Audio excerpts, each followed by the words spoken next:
Hello everyone, welcome back to Web2 app, and in this video I'm going to show you how to hide IP address on your iPhone. To do so, first of all open your settings and then tap on Wi-Fi, and now tap on the information icon next to your connected network. Here you will see enable private Wi-Fi address when you scroll down.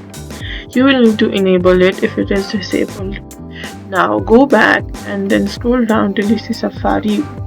Once you find it, click on it and open its settings. Scroll down and look for Limit IP Address Tracking and then turn it on. These privacy features help reduce tracking by website, advertisers, and network operators. While they don't make you completely anonymous, they do improve online privacy.